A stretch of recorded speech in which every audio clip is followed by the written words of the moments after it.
Next, A, aspects of environment.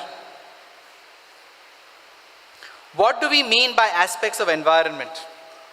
The environment should be such that it is compatible to the value systems and temperament of man, and that which fosters human nature. Environment here could be interpreted as good company. If the environment that fosters human nature is not there, human conduct would possibly diminish to subhuman level. So we should build up an environment that would be conducive to the development of positive human values. Here, environment could mean two things. One, definitely it means the organization culture that we create.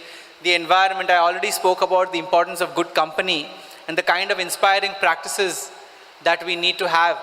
In one of his discourses, Swami used to say, how should be the culture of the organization? The culture of an organization should be such that people feel they are coming to a temple and performing worship.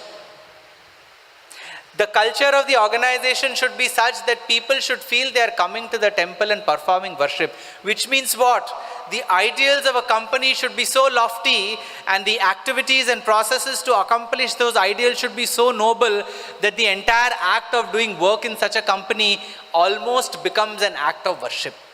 That is the level at which Swami had placed the ideal of an organization culture. Aspects of environment here, I would like to extrapolate it to certain things that Swami had done and said, which was about the environment, the physical environment itself. Once some of the students were sitting in front of Swami in the interview room.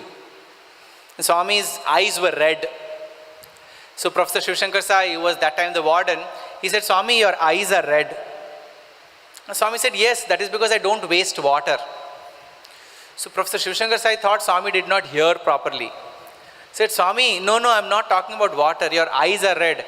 Swami said, yes, that is because I don't waste water like all these boys. So when Swami says the same thing two times, we know that we have not understood what he's trying to say.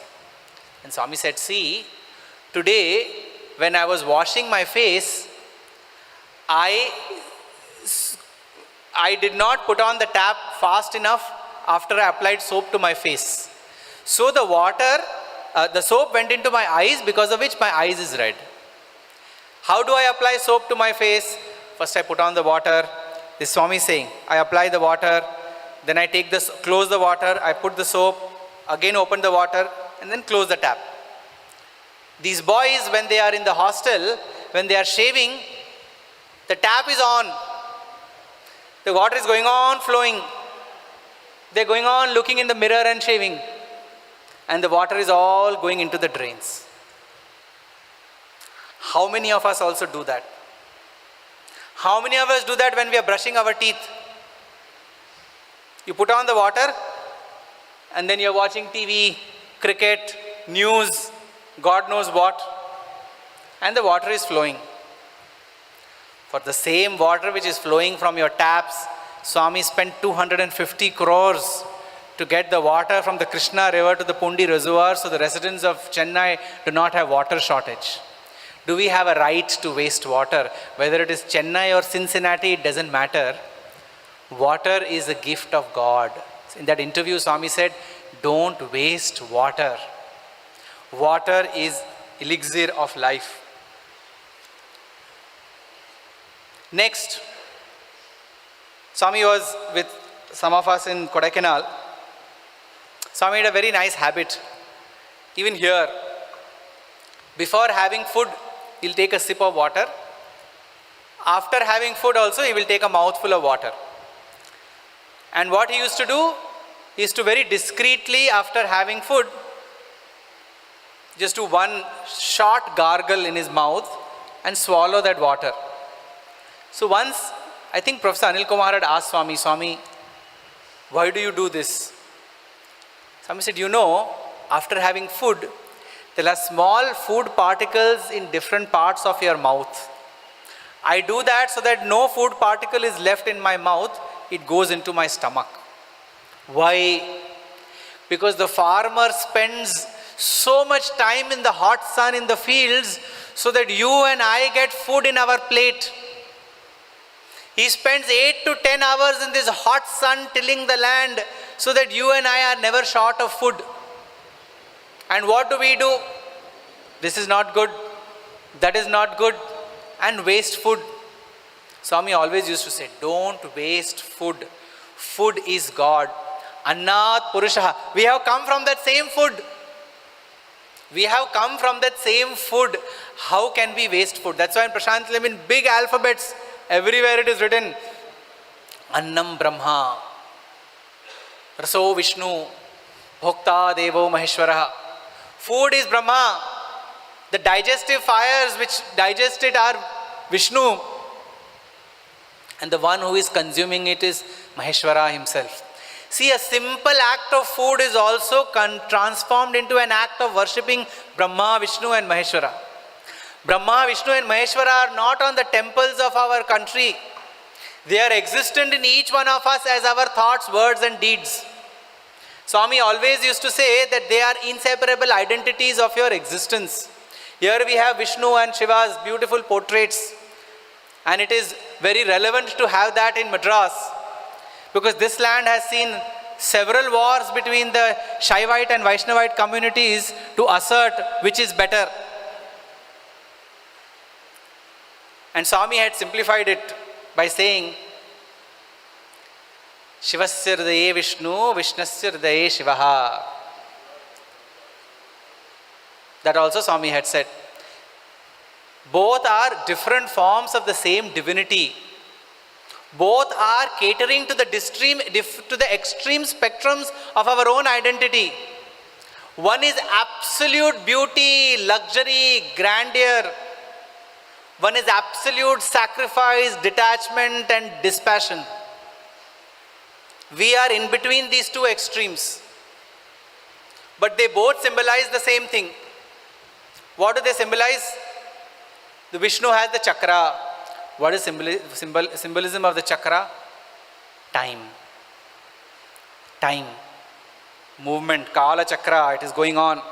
So it shows that God is the master of time. Shiva has the Trishula. Same meaning. He is a master of past, present and future. Vishnu has the conch, which is symbolic of the Nada Brahma. God is the master of sound. Shiva has the Damaruka. So every aspect of their personality gives the same message. We need to understand that these are external manifestations. Vishnu and Shiva are not the forms that we see here. They are the non-tangible, imperceivable principles behind those forms. Swami always used to say, did Vishnu pose in front of the painter like this? Okay, now 2 more hands here. Or Shiva portrait like this. These are our own attributions to the beauty of these divinities. To limit them to this form is our own limitation. To be able to see them in everything that we do is their real identity. For that matter, all forms of divinity, all forms of the devas as well. So an act of food also is transmuted into an act of worshipping God. Those who used to go into the interview room always used to see that, take 5-10 minutes, always used to see that before coming inside the interview room, Swami used to switch off the light and fan. Swami used to switch on the light and fan. And after we used to go out, Swami used to switch off the light and fan. Which means when Swami was alone in the interview room, he did not switch on the light and fan because there was enough light and ventilation. But because there are 20 people coming inside the interview room, he used to switch on the light and fan. So energy, today energy is taken for granted. Swami always used to say, don't waste energy. Because we are, whether it is fan or computers or car or any other form, all of this energy has come from divinity. We pay tax to the society, to the municipality for all of these things that the municipality makes available to us. But the municipality does not create energy. Energy is created or gifted by Prakriti. And Prakriti is in effect the manifestation of divinity. So by misusing these, we are misusing divinity itself. So even the act of misuse of energy is an act of disrespecting divinity. Don't waste Money, Swami used to say. There was a time when Swami used to spend with students in the Prashanthalayam portico and tell them how to spend their entire month in 100 rupees. This was a time when 100 rupees had value. 5 rupees toothpaste, 2 rupees toothbrush, 4 rupees soap, 8 rupees hair oil. Swami used to do this costing exercise in the portico to communicate to the students how they should be able to live in 100 rupees a month. Because the parents are working so hard in order to save money and give education to the students. Swami used to say, you have no right to waste your parents' money. I think it's a very important learning for the current generation that though the level of affluence of parents have gone up, we still don't have a right to waste our parents' money because we have made no investments in earning it. We need to respect it and value it and use it in the most optimal way possible. Last, Swami used to say, don't waste time. If we see Swami's life itself, it is an extraordinary example of how time has been utilized in the most effective way imaginable. Every single day, Swami's schedule used to be the same. And yet, he kept on expanding his mission. For 60 years, he showed how an ideal ashram should be run. For 50 years, he showed how an ideal socio-spiritual organization should be run. For 40 years, he showed how an ideal public charitable trust should be run. For 30 years, he showed how an ideal university should be run. For 20 years, he showed how an ideal hospital should be run. And in all these expanding institutions, his schedule remained the same from morning Suprabhatam to evening program, everyday darshan, everyday bhajan, everyday interview, everyday same activity. But he never wasted a minute. And in the interview, every day same story. Only people will change. Complaints will remain the same. My daughter's marriage, my son's admission, my grandson's Upanayanam, my promotion, same. Swami will say, yes, yes. Bangaro, it will happen, it will happen. But the Bangaros are not Bangaros, they are all kangaroos. They have a pocket full of, like a kangaroo has a pocket.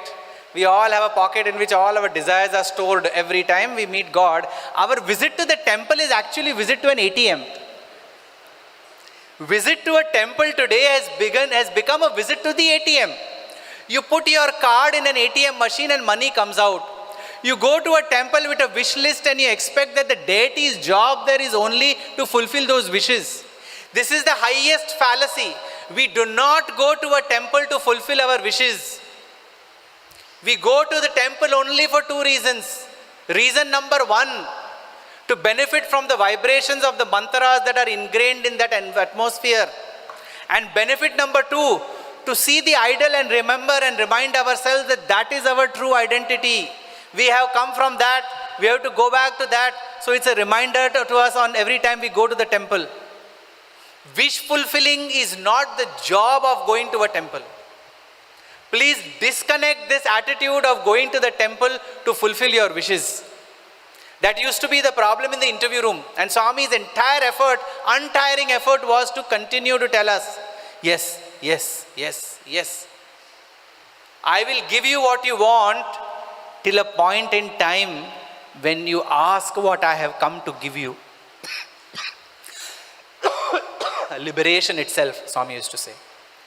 So aspects of environment has been summarized in the Sealing of Desires program. Don't waste time, don't waste money, don't waste energy, don't waste food, don't waste water. Corporations today are working extremely hard to develop the sustainable development goals of the United Nations and work towards these fundamental problems of the world. Swami had given these in 1976, almost 45 years ago, that this is what Sai organization people should be doing. 40 years later, the world is coming to terms with the seriousness of the need to fulfill these things in their professional and personal lives.